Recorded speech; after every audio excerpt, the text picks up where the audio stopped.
আমৰা কথা শুনিয়ান না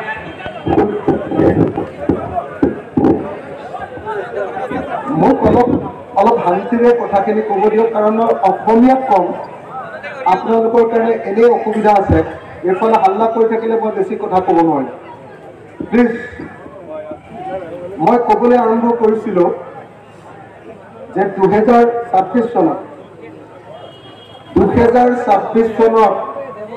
আমি বিজেপি চৰকাৰক ব্ৰহ্মপুত্ৰত উটুৱাই দিব খোজোঁ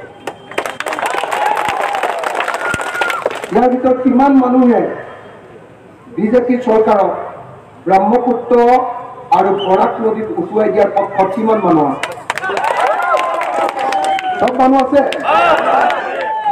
মই আপোনালোকে এটা অনুৰোধ কৰিম যদি সঁচাকে বিজেপিক ব্ৰহ্মপুত্ৰত দলিয়াই পেলাব লাগে যদি লাগে তেতিয়াহ'লে মুছলমান মানুহে AIDF-কো বৰাক নদীত দলিয়াই দিব কেলে মুছলমানে যদি AIDF-ক মুছলিম সাম্প্ৰদায়িক দল AIDF-ক ভোট দিয়ে তেতিয়াহ'লে হিন্দু মানুহবিলাকে হিন্দু সাম্প্ৰদায়িক দল বিজেপিক ভোট দিব হয়নে নহয় হয়নে নহয় গতিকে ধৰ্মৰ ভিত্তিত ৰাজনৈতিক দল আমাক নালাগে হয়নে ধৰ্মৰ ভিত্তিত আমাক ৰাজনৈতিক দল নালাগে ভাৰতৰ সংবিধান ধৰ্ম নিৰপেক্ষ সংবিধান গতিকে আমাক ধৰ্মৰ ভিত্তিত কোনো ৰাজনৈতিক দল নালাগে আমি বিজেপি আৰু AIDF দুইটাকে ব্ৰহ্মপুত্ৰ আৰু বৰাকত দলিয়াই দিব খোজো বিজেপিৰ যিটো ছোট ভাই AGP হয়নে বিজেপিৰ যিটো ছোট ভাই AGP অসম গণ পৰিষদ এইটোতো ছোট ভাই হয়নে নহয় তো বিজেপি খেদাবলৈ ক'লে লগত AGP-কো খেদি দিব লাগে হয়নে নহয় সেইকাৰণে মই সদায় ব্ৰহ্মপুত্ৰ উপত্যকাত কৈ আহিছোঁ যে একদম এটা চকী এটা চেয়াৰত প্ৰথমতে হিমন্ত বিশ্ব শৰ্মা তাৰপিছত অতুল বৰাক মাজত আৰু তাৰ পাছত বদৰুদ্দিন আজমল এই তিনিজনকে বহাই হয়নে তো ধুনীয়াকে গামোচাৰে বান্ধি আমি গোটেইবিলাক ৰাইজে লগ লাগি এনেকে ব্ৰহ্মপুত্ৰলৈ দলিয়াই দিব হয়নে নহয় হয়নে নহয় তেতিয়াহে আমি শান্তিৰে চব মানুহ বসবাস কৰিব পাৰিম হয়নে নহয় একদম বিজেপি আমাৰ গোটেই শান্তিটো নাইকিয়া কৰি দিছেনে নাই আজিৰ দিনটো আটাইতকৈ ডাঙৰ বিপদ পেলাইছে মুছলমান মানুহ অৱশ্যে কথা পাতি থাকিলে যাব লাগিব কথা পাতি নাথাকিব মিটিঙত কথা পাতি নাথাকিব হা আপোনালোকে সকলোৱে জানে যে আজি মুছলমান মানুহে যদি টুপি পিন্ধি আছে যদি দাড়ি আছে আৰু লুঙি আছে তেতিয়াহ'লে সেই মানুহজন আমাৰ দেশতে আমাৰ ভাৰতবৰ্ষতে এতিয়া নিৰাপদ নহয় হয়নে নহয় তেওঁলোক আমাৰ দেশত এতিয়া নিৰাপদ নহয় মোদী অহাৰ পাছত আৰু হিমন্ত বিশ্ব শৰ্মা অহাৰ পাছত সব মুছলমান মানুহ কাছাৰৰ পৰা হাইলাকান্দিৰ পৰা যেতিয়া গুৱাহাটীলৈ যাব লাগে সবে যাওঁতে বাছতে যাওক বা ট্ৰেইনতে যাওক বা নিজা গাড়ী লৈ যাওক সকলোৱে ভয়ে ভয়ে যাব লাগে নে নালাগে লাগে নে নালাগে এখন চৰকাৰৰ মূল কাম হ'ল ভোটাৰ্ছ বিলাকৰ জীৱন আৰু সম্পত্তি ৰক্ষা কৰা হয়নে নহয় কিন্তু বিজেপি চৰকাৰে মুছলমান জনগণেৰ জীৱন আৰু সম্পত্তি নিৰাপদ নাশীন কৰি তুলিছে হয়নে নহয় গতিকে সেই চৰকাৰক আমি ব্ৰহ্মপুত্ৰত দলিয়াব লাগিবনে নাই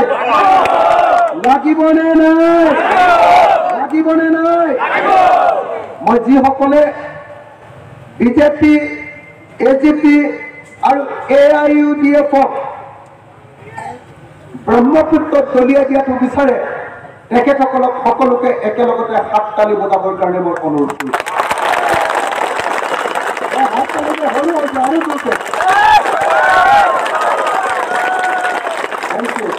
ধন্যবাদ।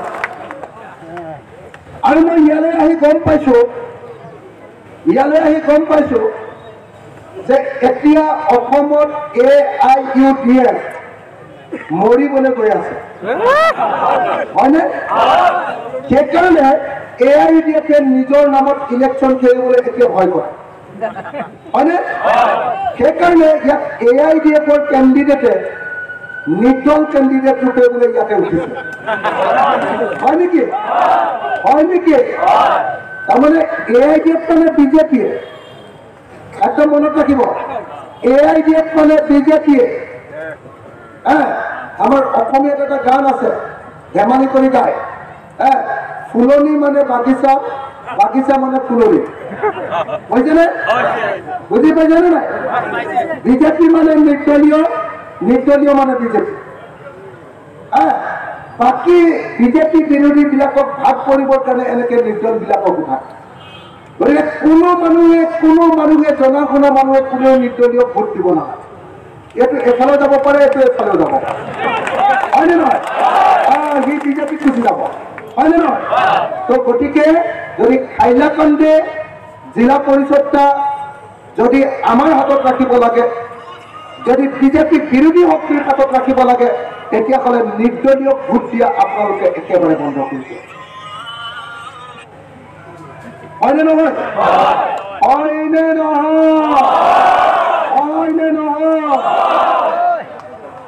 আমি 2026 চনত বিজেপিক অসমৰ পৰা খেদি দিবৰ কাৰণে কংগ্ৰেছ, ৰাইজৰ দল, অসম জাতীয় পৰিষদ, CPI, CPM, CPIML আৰু কাৰ্বি আংলঙৰ যিমান ৰিজনেল ফৰ্চেছ আছে সবকে আমি এক কাঠা কৰিছোঁ, আমি একলগ কৰিছোঁ।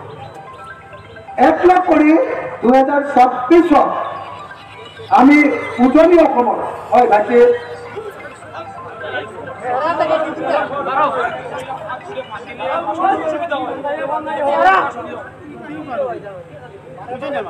2026 চনত আমি সব অপজিশন পাৰ্টি লগ হৈ একলগ হৈ বিজেপিক আমি ক্ষমতাৰ পৰা খেদিব লাগিব।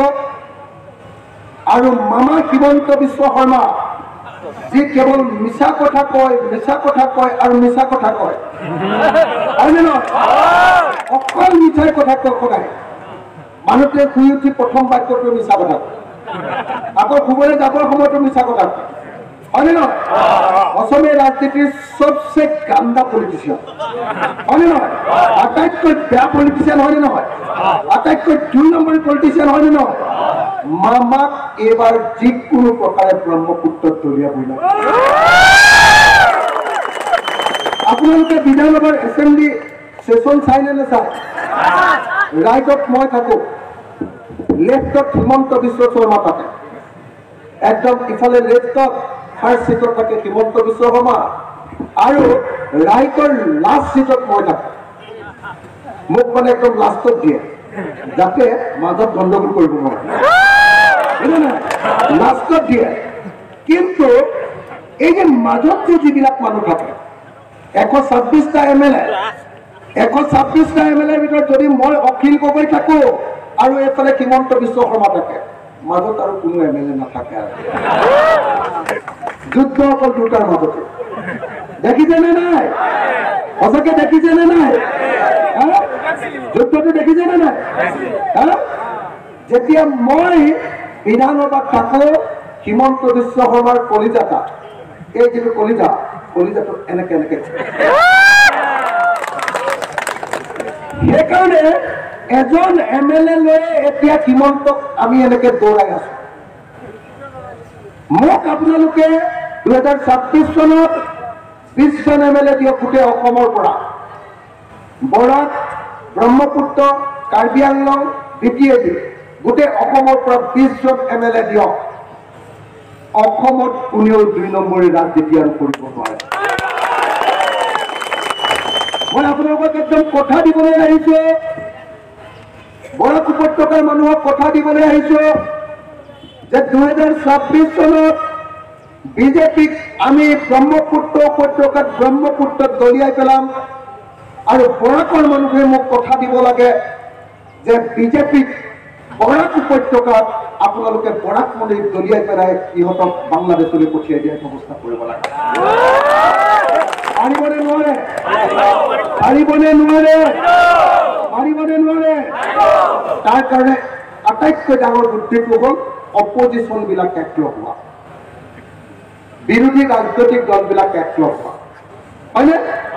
আমি বাৰম্বাৰ কংগ্ৰেছক কৈ আছো যে MP ইলেকশ্যনত একলগ হ'ব লাগে, উপ নিৰ্বাচনে একলগ হ'ব লাগে, আৰু এইবাৰ পঞ্চায়ত ইলেকশ্যনটো একলগ হ'বৰ কাৰণে কংগ্ৰেছক কৈছিল। কিন্তু কংগ্ৰেছ অলপ উল্টা পাৰ্টি আছে। কংগ্ৰেছৰ প্ৰব্লেমটো হ'ল পঞ্চায়ত ইলেকশ্যনত লিডাৰবিলাকে পঞ্চায়তৰ ইলেকশ্যনৰ চিটকেইটা বিক্ৰী কৰি পকেটটো অলপ গৰম কৰে, হয় নহয়? সেইকাৰণে পঞ্চায়ত ইলেকশ্যনত সিহঁতি এটাও চিট এৰি দিব নোখোজে। মোক কৈছে কংগ্ৰেছৰ মানুহে যে পঞ্চায়ত ইলেকশ্যনত ভাই অখিল তুমি বেলেগকে খেলা, যি হ'ব হ'ব, কিন্তু আমি বিধানসভাৰ ইলেকশ্যনে একেলগে খেলিম। মই কৈছো কি হ'ল, তোমালোকে চিট বিক্ৰী কৰি বহুত টকা ল'বা নেকি? তো এই চিট বিক্ৰী কৰিবৰ কাৰণে কংগ্ৰেছে এনেকে পঞ্চায়ত ইলেকশ্যনত একলগ নহল। কিন্তু কংগ্ৰেছৰ লগত আমাৰ বুজাবুজি ফাইনেল হৈছে যে 2026 চনত বিজেপিক হৰুৱাবৰ কাৰণে অসমৰ সকলো বিৰোধী ৰাজনৈতিক দল আমি একলগ হম। একলগ হলে ভাল হবনে বেয়া হব? ভাল হবনে বেয়া হব? বেলেগ বেলেগ হৈ গলে আকৌ বিজেপি আহি যাব, হয়নে নহয়? হয়নে নহয়? সেইকাৰণে আপোনালোকে খালি কংগ্ৰেছক ক'ব লাগিব, সব ৰাইজে ক'ব লাগিব, এই তহঁতি প্ৰত্যেকটো ইলেকশ্যনত কেলে বেলেগ বেলেগকে ইলেকশ্যন খেল, এনেকে নহব। ইলেকশ্যনত চবে একেলগতে ইলেকশ্যন খেল, আমাৰ ৰাইজৰ দায়িত্ব, আমি বিজেপিক হৰুৱাই দিম, কিন্তু তহঁতি একেলগে ইলেকশ্যন খেল। এই কথাটো আপোনালোকে কংগ্ৰেছক কৈ গ'লে হ'ল আমিতো 100% কংগ্ৰেছৰ লগত আছো, আমাৰ কোনো আপত্তি নাই। আপোনালোকে নিশ্চিন্ত কৈ থাকক যে 2026 চনত আমি বিজেপিক ব্ৰহ্মপুত্ৰ আৰু পৰা নদীত দলিয়াই পেলাম। মই লগতে আপোনালোকক আৰু এটা কথা কওঁ, কংগ্ৰেছক কিন্তু অকলে ইলেকশ্যনত জিকিয়াই দিয়াটো বৰ ভাল কথা নহয়। কংগ্ৰেছৰ লগত আমাক লগত দিব লাগে, নহলে কংগ্ৰেছে ইলেকশ্যনত জিকি কাম বন নকৰি অকল দালালি কৰিবলৈ মানুহবিলাকক লগাই দিয়ে, হয়নে নহয়? কিন্তু মই আপোনালোকক ৰাইজৰ দলৰ পিনৰ পৰা কথা দি কৈছো, 2026 চনত কংগ্ৰেছৰ লগ লাগি বা আমি যেতিয়া চৰকাৰ গঠন কৰিম, কংগ্ৰেছৰ লিডাৰশ্বিপত বা ৰাইজৰ দলৰ লিডাৰশ্বিপত যেতিয়া চৰকাৰ গঠন কৰিম, আমি ৰাইজৰ কাৰণে 4টা কাম কৰিম। 4টা কাম। নাম্বাৰ 1 কাম, যে যিমান অসমত কৃষিভূমি আছে, পথাৰ আছে, খেতি কৰা ধানের পথার যিমান আছে, সমস্ত পথারতে আমি জলসিঞ্চন জলসিঞ্চনক বাংলাত কি বুলি কয়? জলসিঞ্চনে কয় পানী যোগান, ওয়াটার সেচ বিভাগ না, পানী পানী ওয়াটার সাপ্লাই, মানে পথারতে পানী যোগান। ওয়াটার সাপ্লাইটো হ'ল কুয়া পানী, এইটো হ'ল ইরিগেশন। ইরিগেশন আমি অসমত প্ৰত্যেকটা পথাৰত ইৰিগেশনৰ ব্যৱস্থা কৰিম। কোনোবা ব্যক্তিয়ে নিজে যদি ইৰিগেশন ডিপ টিউবৱেল দি কৰে, তেতিয়াহ'লে তাৰ ইলেক্ট্ৰিচিটি ফ্ৰী অথবা ডিজেলৰ খৰচটো চৰকাৰে সেই মানুহজনক কৃষকক দি দিব। আৰু এডৰাও পথাৰ পেলাই নথোৱাকে বছৰৰ সকলো সময়তে অসমত খেতি কৰাৰ ব্যৱস্থা কৰিম, যাতে অসমৰ প্ৰত্যেকজন খেতিয়ক পাঞ্জাবৰ খেতিয়কৰ নিচিনা ধনী হ'ব পাৰে। তেতিয়াহ'লে প্ৰথমতে মই কি কলো, প্ৰথমতে কি কাম কৰিম বুলি কলো, এইটো আজি আপোনালোকে গৈ ডায়েৰীত লিখি থব, এইটো গৈ আপোনালোকে কেলেণ্ডাৰত লিখি থব যে আজিৰ তাৰিখত অখিল গগৈ, আসামের রাইজর দলের সভাপতি অখিল গগৈ বলছেন কি 2026 ইলেকশনে জিতলে আমি সব কৃষককে ফ্রি ইরিগেশন পানি পথারে পানি দিন। এটা আমার সবচেয়ে প্রথম প্রতিশ্রুতি। হ্যাঁ, আৰু পথাৰৰ যিটো খাজনাটো কি কৰি আছে আদায় কৰে। পথাৰৰ যিটো খাজনা, সেই খাজনাও ফ্ৰী কৰি দিম। একটা গাঁৱত 4টা 5টা ট্ৰেক্টৰ বড় ট্ৰেক্টৰ দি দিম। চবে খেতি কৰিব লাগিব। খেতি কৰিলে খাজনাও ফ্ৰী, আৰু যদি খেতি নকৰে তেতিয়াহ'লে যিডৰা মাটিত খেতি নকৰিব তাক খাজনা 3 গুণ বঢ়াই দিব। ভাল হ'বনে বেয়া হ'ব? সব মাটিতে খেতি কৰি একবাৰ খেতি কৰি পথাৰ পেলাই থলে নহ'ব। অসমৰ মানুহ যদি ধনী হ'ব লাগে তেতিয়াহ'লে অসমৰ পথাৰত সকলো সময়তে খেতি কৰিব লাগে। এইটো মোৰ 1 নম্বৰ প্ৰতিশ্ৰুতি। 5 বছৰৰ ভিতৰত এইটো কৰি দিম। কৰিব নোৱাৰিলে নেক্সট বাৰ মোক ভোট দিয়াৰ কোনো দৰকাৰ নাই। নাম্বাৰ 2 প্ৰতিশ্ৰুতি, নাম্বাৰ 2 প্ৰমিস। আপনাৰ সঙ্গে আমাৰ 2 নম্বৰ প্ৰমিসটা হল 2 নম্বৰ কৃষকের যেটো ফসল, কৃষকে যেটো চাষ করব, ফসল করব, এই ফসলের প্রকৃত দাম দিবে। আমি কৃষকের ফসলের প্রকৃত দাম দিবে। কেনেকে দিন? আজি 1 কিলো বিলাহী প্রোডাকশন করতে খরচ হয় 5 টাকা। আমি যেতিয়া বজাৰৰ পৰা কিনি খাওঁ 1 কিলো বিলাহীৰ দাম হয় 50 টাকা, কিন্তু খেতিয়কে যেতিয়া বজাৰত বিক্ৰী কৰিবলৈ যায় 1 কেজি বিলাহীৰ দাম পায় 2 টাকা। হয় নে নহয়? আমি এনেকুৱা এটা চিষ্টেম বনাম, যেনেকৈ এতিয়া চৰকাৰে ধান কিনি লয়, তেনেকুৱা এটা চিষ্টেম বনাম যে খেতিয়কে উৎপাদন কৰা প্ৰত্যেকটো বস্তু আসল ভালে দাম দি আমি খেতিয়কৰ পৰা ফচলটা আমি কিনি লওঁ। এটা ভাল হ'ব নে বেয়া হ'ব? ভাল হ'ব। 3 নম্বৰ, আজি আসামের মানুষবিলাক কাম কি করে?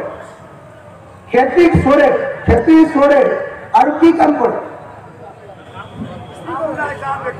বেকার হাজিরা করে, হলে ডেইলি ওয়েজ করে হাজিরা। আপনার হাজিরা করা কি বলি কর?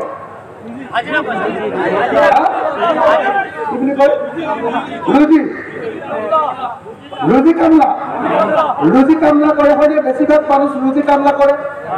আর নহলে বেঙ্গলোর, চেন্নাই, কেরালা এখানে করে সিকিউরিটি গার্ড নহলে রুজি কামলা করে, ওখানে করে। হয় কি নয়? মই আপোনালোকক প্ৰতিশ্ৰুতি দিছো, যদি ৰাইজৰ দল শাসনে আছে, যদি আহে তেতিয়াহ'লে অসমৰ সব গ্ৰামে গ্ৰামে ছোট ইন্ডাস্ট্ৰি বনাতে হবে। আমি বনাম, আমি ছোট ইন্ডাস্ট্ৰি বনাম। আৰু অসমৰ এজনো মানুহ নাৰাখো যি নিবনুৱা হৈ থাকিব, সবকে আমি কাম দিয়াৰ ব্যৱস্থা গ্ৰহণ কৰিম। আমি অসমকে নিবনুৱা মুক্ত কৰিম।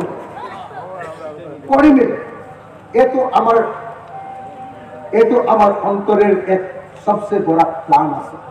হ্যাঁ, মই ইমান দিন যে আন্দোলন কৰি আছো, হাওয়াত আন্দোলন কৰা নাই। মই ইমান দিন যে ৰাইজৰ কাৰণে কাম কৰি আছো,